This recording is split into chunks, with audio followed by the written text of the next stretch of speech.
you. Yeah. Even now. Still very heavy on the He's front. heavy on the front. So what's that going to affect when it comes to riding? Well, Everything. Yeah, he'd be he's so not heavy on the engaging his reins. hindquarters, and you're just going to be riding downhill.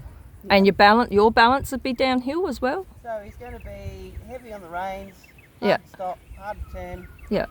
Not Is it using good his for back body to properly. get around like that? Yeah. He's just starting to fix it up. He's listening. I saw him correct himself a couple of times yesterday when Sandy was playing with him. Yeah. So long term, if I ride my horse all over the forehand long term, I'm going to bugger up his front end. So people start getting things like raised shoulders, shin splints, just, yeah, all kinds of things going on. And then of course if this is overloaded all the time, puts a lot of pressure on their back because their back will hollow and they start getting lower back issues. And the back end's not getting used, so the hops will start to seize up and all that kind of stuff. And the head goes in bad the air. posture basically. Yeah. And the thing is with a horse, when they have bad posture, it affects them emotionally. So we talked about that, the trigger point yesterday for endorphin and adrenaline.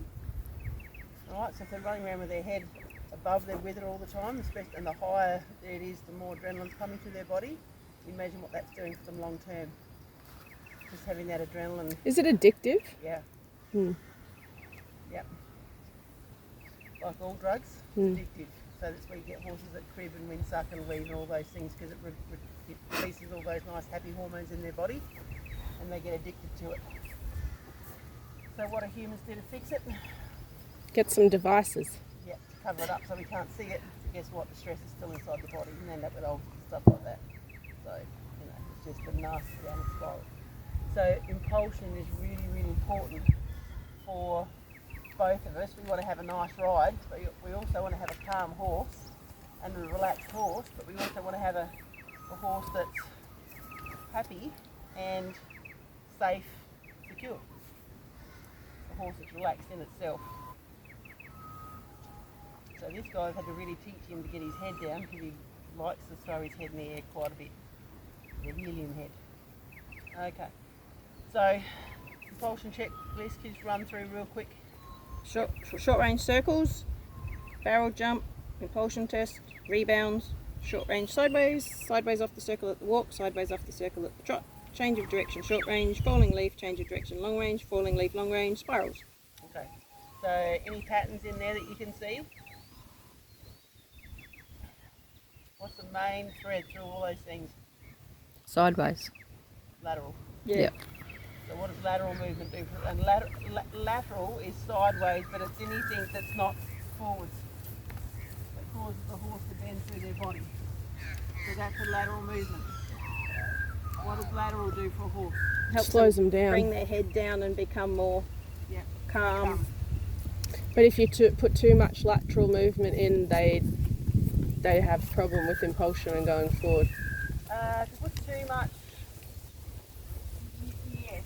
If it's not a proper lateral, if it's just sideways, like if it's a sideways, not a lateral, laterals need to be soft from nose to tail.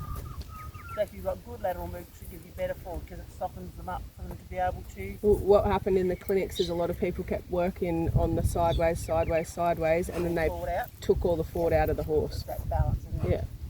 Alright, so the lateral softness of your horse is going to be really important for helping him to be calm. But what it does is it interrupts the forward. So if you've got a horse that's just running off, and you'll see this with him in his lateral movement, especially on one side, we do sideways off the circle, he tends to push forward through his shoulders a fair bit and lose his balance. So I think this is his better side. The other side's not so good. So he's got to learn to balance himself and not just be rushing forward all the time. See him get straight and rush through the middle there, and there his head goes up. So he's very forward on this side of his lateral. There's still work to be done. Alright, so Jane, what were his scores on the first day? Short range circle? 2. Keep going. 4 for barrel, 4 for impulsion test, 2 for rebounds, 5 for short range sideways, 2 for off the circle at the walk, 2 for sideways off at the trot, 2 change of direction short range, 2 for falling leaf, 2 for change of direction long range, 2 for falling leaf long range, 2 for spirals. Right, And it was all done in the 90-foot round yard too. Any codes on there? BI, Brace and impulsion? yep, For rebounds, there was BEI. Brace, emotional and impulsive. Change of direction, long range, there was BIMR. Brace, impulsive, MR. Yeah, well, looks like an MR. Meredith Ransley. That'd be run me over. Oh, that's nice. Yeah, that's basically the only ones you've So used. you have SBs for slight brace, you'll have SS for salmon flicks, which Yeah. you're quite good at. So anyhow, Oh yeah, the salmon flicks didn't come until you were out here.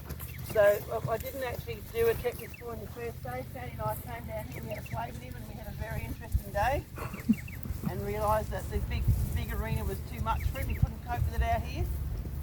So then the next 4 days I did up in the round yard just to help him get his mind back inside his head, get his emotions under control. And then the second lot of 4 days, which I've only done 3 of those, second lot of 5 days, sorry, we're on day 4 now. We've been down here, so he finds it a struggle down here.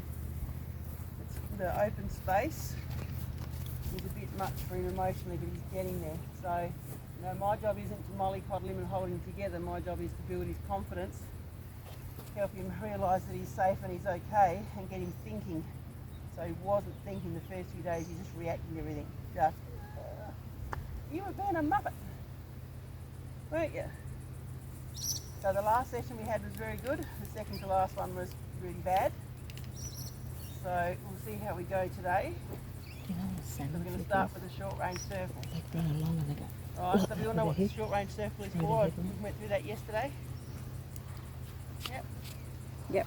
Don't need to do that again. You should probably do it again. So we go again. So if in a herd situation, if the horse is not functioning as a cooperative member of the herd, the boss horse will push the horse out of the herd and keep them out there until they start to think and calm down a little bit, and they'll ask for permission to come back in. So you might have seen foals sometimes that when they're moving around the herd, they'll drop their head down their mouth at the ground, so that real submissive sign.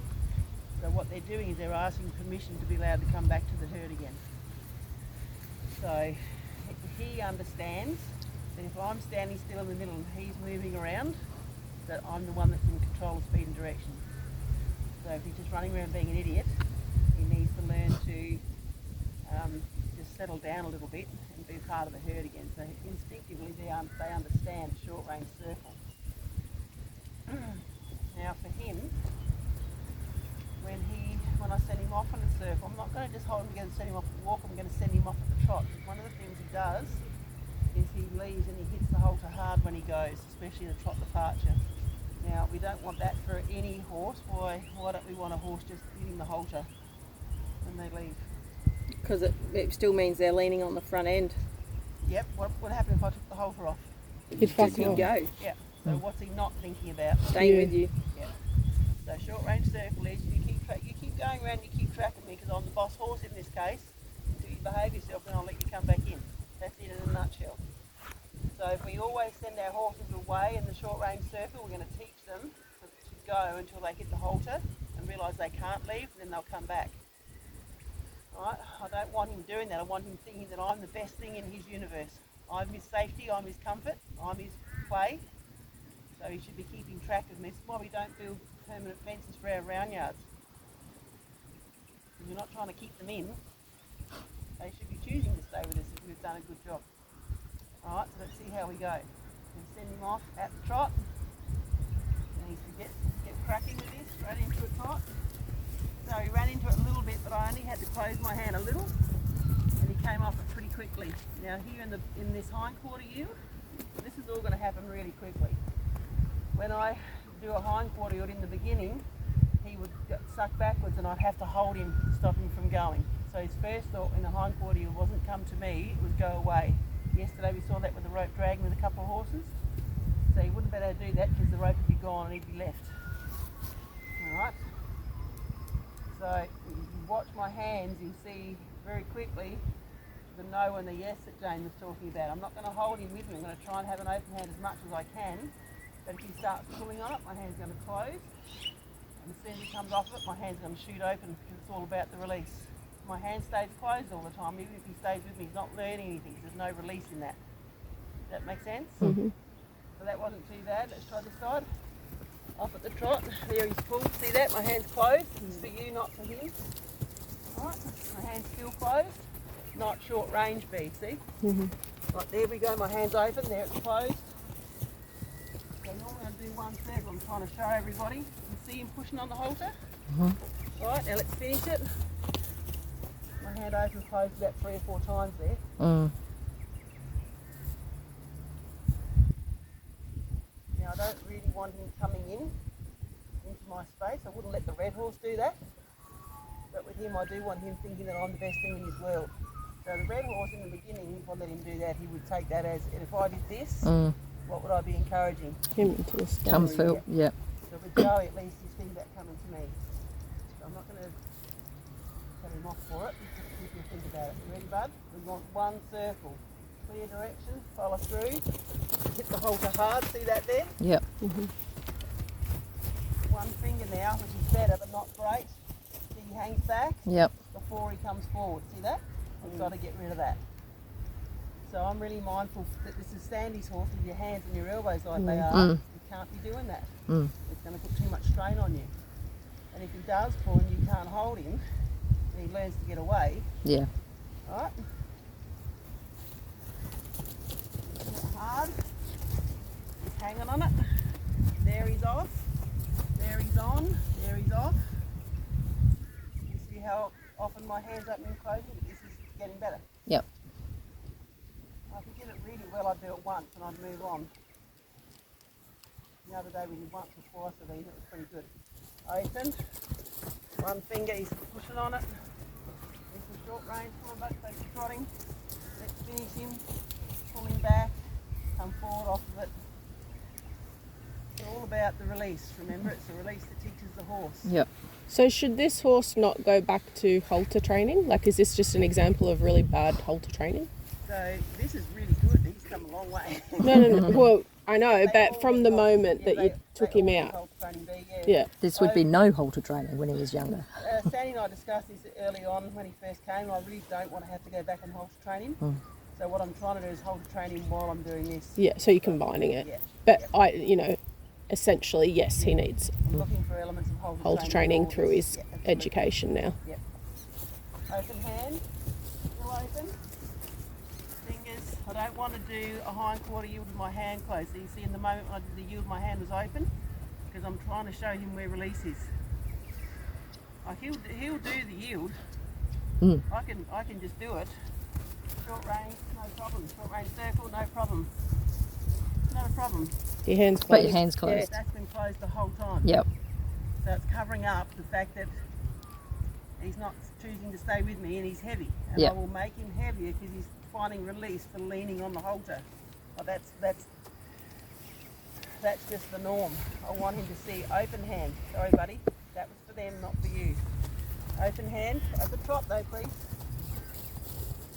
There it starts to slide. See that? We'll get him Yep. bounced out and see if he can do it. Get your butt around. So we did it, but Good we boy. lost about that much Yep. rope. Yep. But you didn't lose your horse, so lose the that's a horse. big improvement. All right, so we're going to give that one about a 5, James. 5, no, we'll give him a 6. For that. What's next? Barrel jump. Oh, I usually do sideways after this, so we're going to skip a bit. Okay. Right, so let's put the sideways in. So here it comes. Keep your feet moving. See, he spins on that inside shoulder. Back on the halter before he went sideways. You see how he's got a lot of forward in that? We're going to get behind underneath. Yep. If you're hind underneath, that's going to give me problems when I go long range. When I chop the hind under, what happens to his forward? See how it It stops? stops. Yes. So then I've got to work the front end again. Yeah. So what I'm looking for is a couple of steps of flow without the end for end. Nearly had it there. So here's the hind quarter again. There's a little bit of flow. We'll take that one. Okay. I was quite busy to get to that. Yeah. So it's hind quarter, fore quarter. Now you've got to be careful. If you do too much hind quarter yourself, you'll knock the forward out. I know I'm not doing too much hind quarter. That's his response to it. But like I said, this is horse training, not training. Here we go again. Ready? The direction. Follow the field. Here's the no. You know he's going to hit the halter by how he left. Alright, the hind quarter underneath. Slide my focus up now towards his rib. The hind quarter still sticking out. Keep the flow. He's stuck. So he gets stuck there. That bit there. Where's he looking? That way. He's looking back over here. Where is he? Look at him. Oh, now he is, yeah. So you need to be thinking about releasing this way, buddy. There we go. Boy. Oh, I got a lick and chew. Oh, yes. That's what my feet were supposed to do. See how his feet are? Got Mm. one, it means got one. Yeah. Yep. Right? So if I look at his ear, thank you. Corrected himself. Before he would keep falling back in the direction he came from. So that's okay, but it's not brilliant. We're going to try it again. Ready? Off at the top. Don't get the whole, there's a little tiny little flip he tried there. Anybody notice? No. No, I missed that one. Hind quarter, get the butt under you. Then the ribs, there's the shoulder start. There's the little flick again. Yep. Here's the release. I'm trying to give him an open hand as much as I can. Good boy. Across.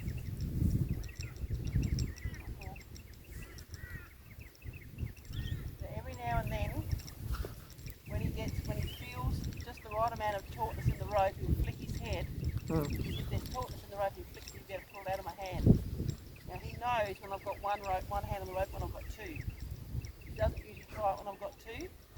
If he sees an opportunity at the right angle and he gets just the right, if that's slack and he pulls, nothing's going to happen. So he'll feel just that and he'll go,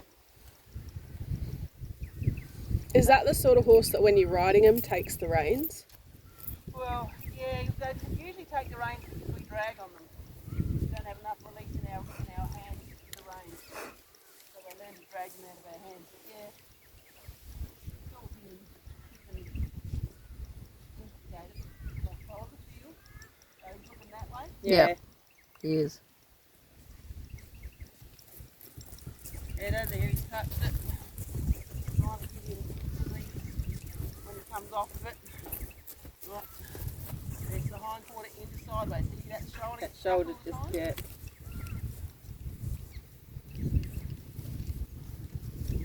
Now, one getting behind under, look at the direction his front feet are pointing in, straight over Yeah, there. Yep. straight at So us. he's got his head looking at me, but everything else is saying he's going to go out through that left shoulder. Yep.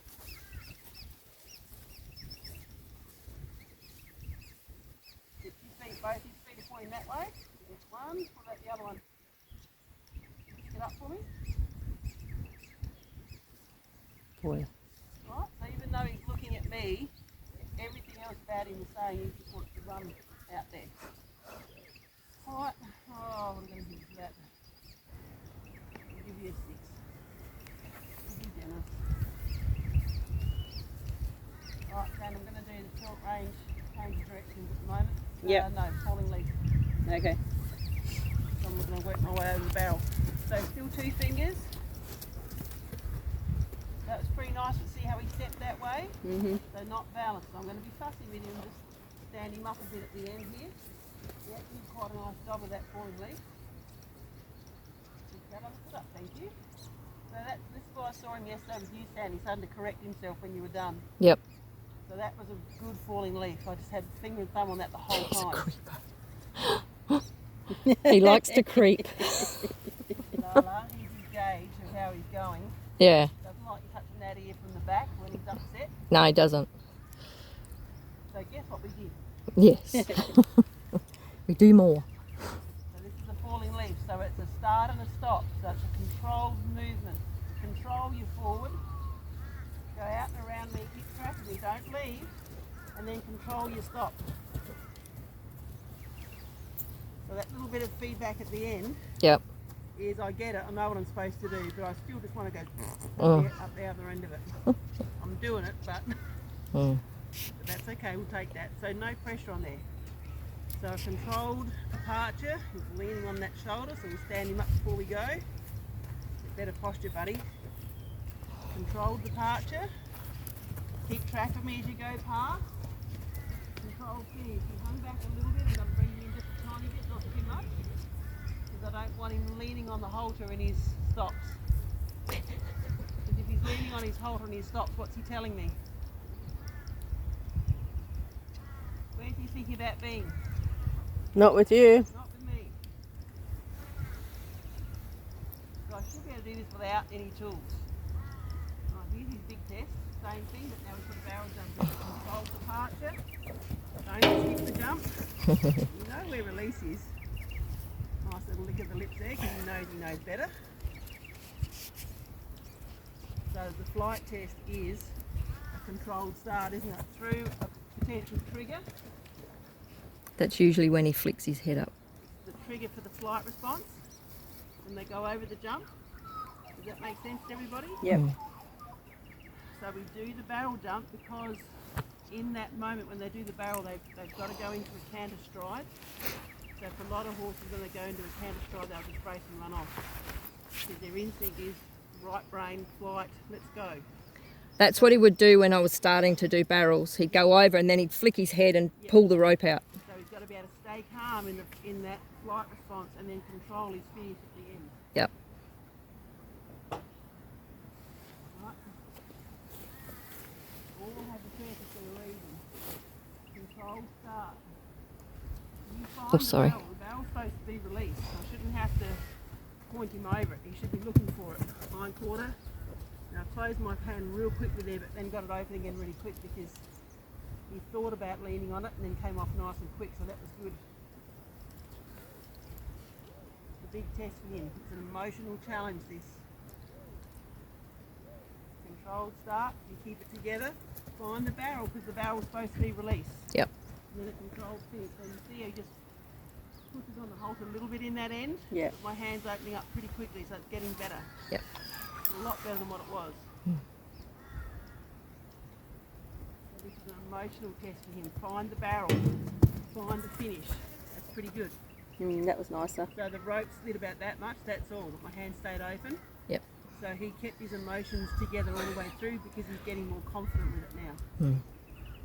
You're a Suki Lala. He's a suki. You know I pat you. I know you don't like being patted, that's why I do it. So in these moments, Sandy, this is what I meant about the colt starting. Yes. When he's had something that stretched him mentally and emotionally and he's appreciating standing still, Yep. that's when you're going to come in and start doing this stuff. Yep. So, you know, he really had trouble that first day dealing with things still. See how he still like things on both sides of him? Yes. See that reaction? Yep. So I'm going to put my leg over his back. How's that going to be? Yeah. So he wasn't even keen on being here and having that the other day. This is still not great, but he's just getting to where we're starting to introduce this. I want to put the bareback pad on him again soon. If we decide to move forward. But he's still tucked around that flank yet. See that there? Yep. Right, he's tolerating it just. Yeah. Very twitchy. He's not accepting it. And the head goes up. Right, so this isn't good enough to get on. Yep. No. Yep. It could. Yep. I'm not saying it couldn't be done, but it's not going to be good, and it's not going to be good for him. Yep. Who would you be doing it for? Not for the horse. Yep. Anyhow, so that's better. So I will give that about a 7. I'll give that an 8, Jane. Is that for barrels? That last one was really nice. Yep. Yep. Did you have a short range falling leaf score? I gave you a score, didn't I? Not for that one. You did a short range sideways score. Yeah, no, it's an 8 for that last couple. What I like about this now, and you're starting to think, this is a tricky one. Go to the barrel, but don't jump it. This is a really, really hard task to do for a horse.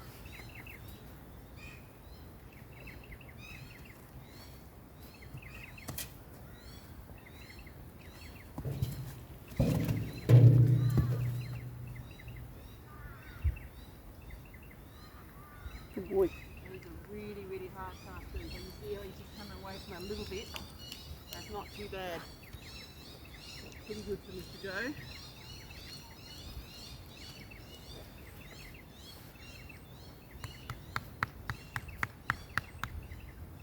No big deal, you're not to pat your horse. I don't like being patted. I'm not patting him because he's a good you, I'm trying to desensitise him a bit for a rider.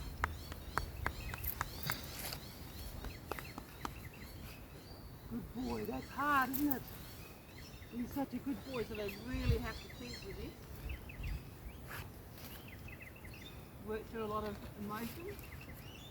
You know, horses can't see what's on the other side of the barrel. They don't have depth perception because they have bilateral vision. So you can see how that's bringing up emotion in you. It's just a barrel. You just jumped it before. Yeah. But now you've got to do it from a standstill. Come on, face bud. More. No. Barrels are over here. Come on.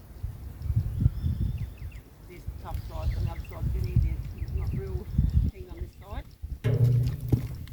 So you run out a little bit more this side. Still pretty good though.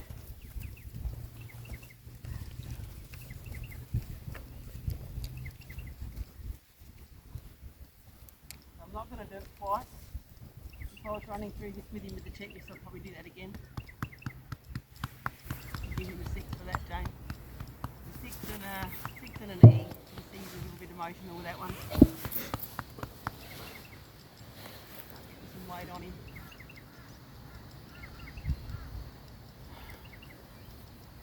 Okay. Rebounds, your other favourite thing.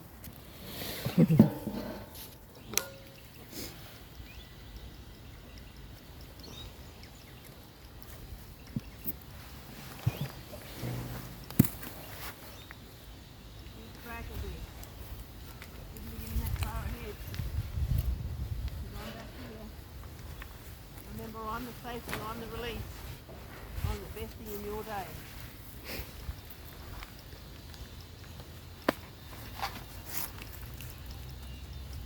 Right, release is here. So just put against him to keep me in this spot.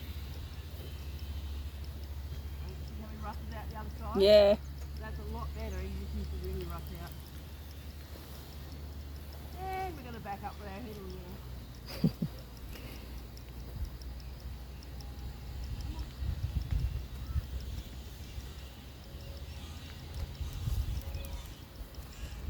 Back up isn't the best.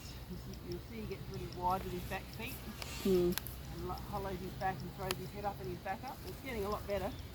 We've done a lot of work on it. It's not actually a box tick for it, but we've got to do it quite a lot in the list.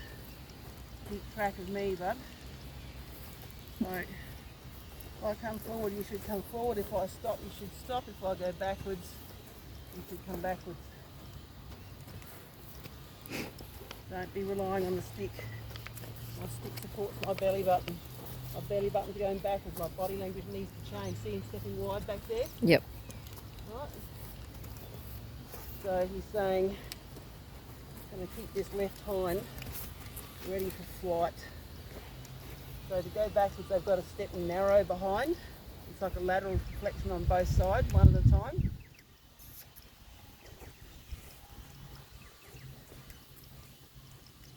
It's still not brilliant, but so when they go backwards, remember they got 4 legs. So to go back, this side's got to soften and step narrow, and then narrow, and then narrow, and then narrow. So it's like a lateral flexion side to side going backwards.